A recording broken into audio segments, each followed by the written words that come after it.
Since the beginning of human civilization, the greatest minds of our race have been wondering about the nature of reality and the fabric of our universe. Evidence of the importance of sound, frequencies, and vibration can be found in almost all ancient civilizations and their spiritual and religious practices. Although this topic is almost completely neglected by modern scientists, there were a few great minds who understood our vibrational nature and the true power of these forces. We know that Nikola Tesla, Albert Einstein, and many others, through their studies, managed to discover and understand that everything is composed of energy, and through manipulating these subtle energetic forces, we could transform ourselves and everything around us. Among these great minds was a man who wanted to use these forces of nature to cure all diseases and increase the general health and longevity of humanity to a whole new level. His name was Dr. Royal Raymond Rייף, a scientist who not only built the first microscope to ever see a living virus or bacteria, but also cured 14 of the 16 cancer patients he treated in just a couple of months, using only the power of frequency and vibration. Dr. Rייf's discoveries were so profound that in 1931, a group of 44 scientists gathered to celebrate a revolutionary event they called the End of Diseases, saying that through Dr. Rייf's discovery, it would be possible to treat absolutely any disease with a simple frequency-based device. But if this incredible discovery happened almost 90 years ago, why do we still spend $185 billion on cancer treatments every year? Why do 1 in every 3 men and 1 in every 2 women on this planet suffer from cancer? Welcome to our video on Dr. Royal Rייf and his incredible machine, which was able to cure any disease only through the power of frequency and vibration. Royal Raymond Rייf Jr. was born in Elkhorn, Nebraska on May 16, 1888. In 1905, at the age of 17, he graduated from high school and entered Johns Hopkins University to study medicine. His interest in bacteriology and the incredible breakthroughs he accomplished earned him a master's degree. In addition to his studies at Johns Hopkins, he also later attended Heidelberg University in Germany, where he personally developed all the photomicrographs for the Atlas of Parasites. For this accomplishment, he was even rewarded with an honorary doctorate in 1914. He later moved to San Diego, California, where he established his first research laboratory. It is reported that Rייf even worked with the United States Navy before and during World War I, and that he was commissioned as a lieutenant commander in the United States Naval Reserve. During the years prior to the Great Depression, Dr. Rייf apparently worked for both the United States government and the Carl Zeiss Optics firm, which is a German manufacturer of optical systems and optoelectronics. The technological inventions of Rייf were so advanced that they are still used today in the field of optics, electronics, radiochemistry, biochemistry, ballistics, and aviation. He was no doubt a man way ahead of his time. In the early years, the most powerful microscopes in existence could reach a magnification of 2,500 diameters. With these instruments, scientists could see mold spores, many parasites, and many bacteria, but no one had ever seen a virus. Rייf visualized, designed, and built a magnifying instrument that worked on a different principle than the existing microscopes of his day. In 1920, he built the first microscopes which were able to actually see a virus. The microscopes he built allowed him to watch a live virus and to observe it in its changing life forms. Rייf's technology far exceeded even today's electronic microscope, where all bacteria and viruses are killed to be able to be analyzed. Several famous physicians worked with him and his microscopes and confirmed the incredible effectiveness of his devices.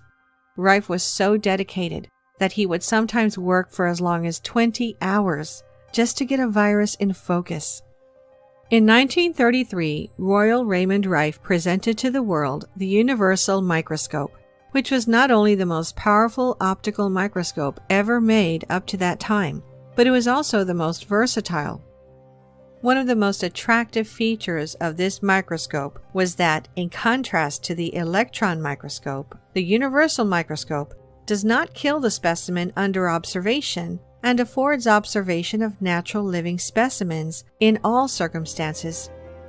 Rייff also built a special mount under the stage, through which he directed a powerful monochromatic beam from his patented lamp. At various declinations of the refracted and polarized ray, normally invisible bodies would become visible in a color peculiar to their structure or chemical makeup. All optical elements in this microscope were made of block crystal quartz, which permits the passage of ultraviolet rays. By this means, Rייff revealed that viruses and bacteria have a natural range of refraction to various light environments. This suggested that organisms could be classified, if not specified, by their index of refraction in the Risley prism under the universal microscope. Basically, Rijff's microscope not only could see the viruses, but it also saw the colors they emitted, and whenever viewing a specific color, Rייff would be able to specify or approximate the resonant frequency of the object being observed, just like viewing the aura of a human and determining his or her resonant frequency by it. This capacity to observe living bacteria and viruses allowed Rייff to make outstanding discoveries. He was the first scientist known to have isolated and photographed the tuberculosis virus, as well as many others. Eventually, he even succeeded in isolating a virus specific to cancer, which was possible because he could see a distinctive purple-red color emanating from this virus. Now that Rייff was able to detect and specify all these viruses responsible for some of the most horrible diseases, there was only one thing he needed to figure out, and that was how to destroy them and cure people. Owing to Nikola Tesla's studies, men of science had known of the connection of electrical, magnetic, and radio frequencies with the operation of the human body. So Rייff turned to electromagnetic frequencies. He discovered that each microbe and each virus had a particular frequency to which it was vulnerable. Rייff called this the mortal oscillatory rate, a term still used to this day. After his discoveries, Rייff would try out the removal of specific bacteria, viruses, and tumors from rats through the use of this electromagnetic frequency. His experiments were an amazing success, after which he tried this healing method on humans and was also successful. This earned Rייff great fame among the scientific community, and in June 1931, Popular Science magazine announced nationwide the discoveries of Royal Rייff and his efficient treatments. During this period of time, many articles and news stories appeared regarding these remarkable accomplishments. Physicians in the Southern California area began to hear of Rייff and his work. They came from all over the United States to observe what he was doing and verify his results.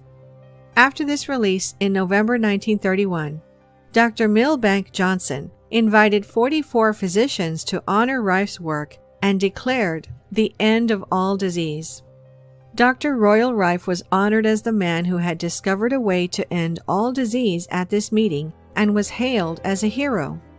Finally, during 1934, a group of physicians led by Dr. Milbank Johnson of Pasadena, California, in an experiment that was sponsored by the University of California, brought 16 patients with cancer from a hospital in San Diego and placed them in apartments where they were observed and treated by the electromagnetic frequencies recommended by Dr. Royal Rייff.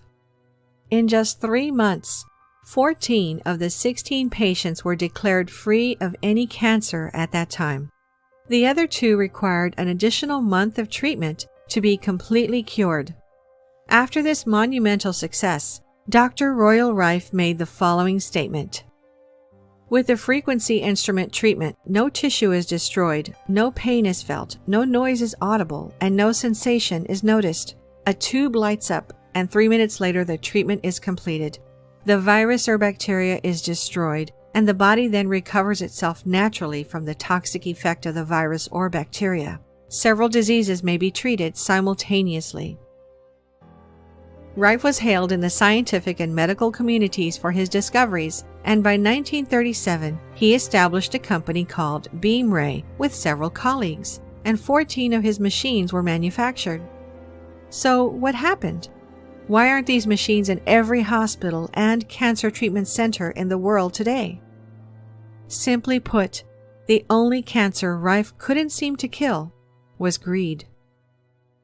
After seeing the incredible success of Rייf's frequency healing machines, the head of the American Medical Association, a man named Morris Fishbein, immediately sent his attorneys to try to purchase the exclusive rights to the technology.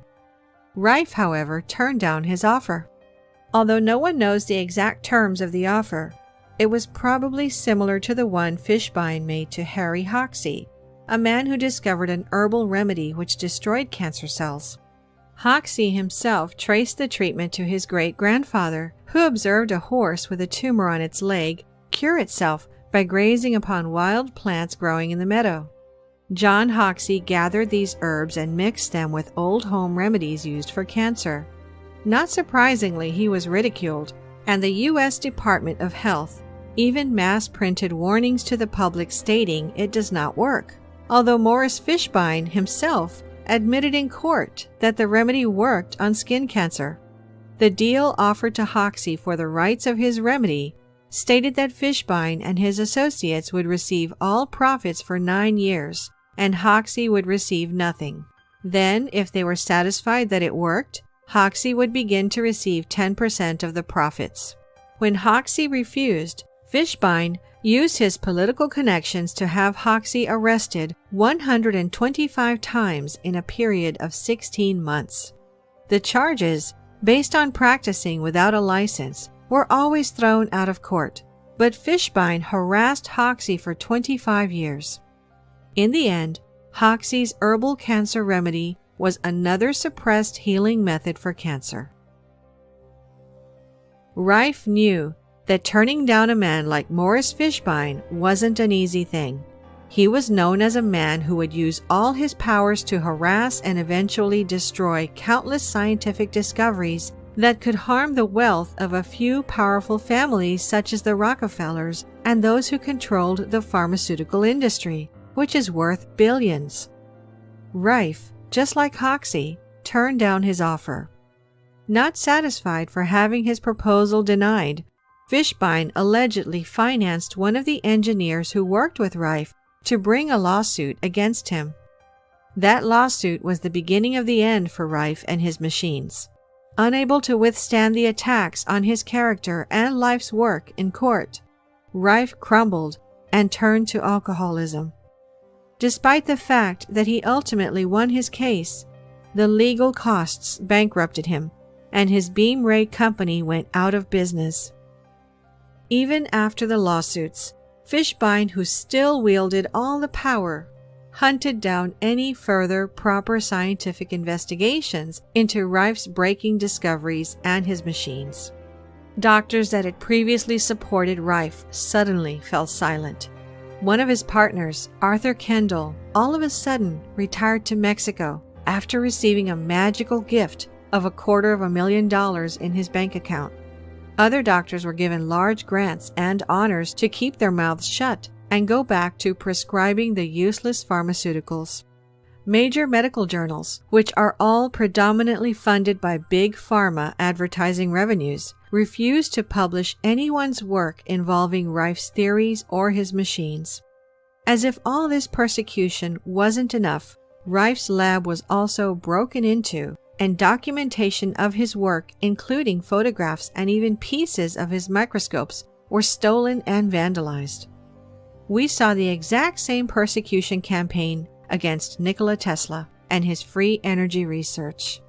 We saw the exact same persecution campaign against Wilhelm Reich, the man who created the orgone accumulator, for which we dedicated an entire video. Both Tesla and Wilhelm Reich's labs were also vandalized and burned, together with all of the research. Rייf was the next victim of these giant corporations. They brought the end of Royal Reif's discovery to cure cancer, and the police confiscated the rest of his research. There was nothing left of his research and machines. It was as if this groundbreaking discovery for humanity never even happened. And to this day, cancer is treated with super expensive chemotherapy treatment, which is harming the human body way more than it's healing it. Just imagine if Reif's discoveries had not been sabotaged. Where would we be now? Where could we have invested all the trillions of dollars used in extensive and expensive cancer treatments? And how many lives would have been saved? We would be living in an age of no diseases, and we would have the ultimate cure for cancer. We all know how well the big pharma model of filling ourselves up with chemicals and ripping out our vital organs has served us. Cancer treatments have killed way more people than they've actually healed. Do you really believe the people in control want a healthy and growing population? If that was the case, then why are they fluoridating all water supplies? Why are they spraying our skies with chemicals? Why are they giving us genetically modified foods which contribute to the development of cancer? Even the animals raised for food have been stuffed with all kinds of hormones and chemicals.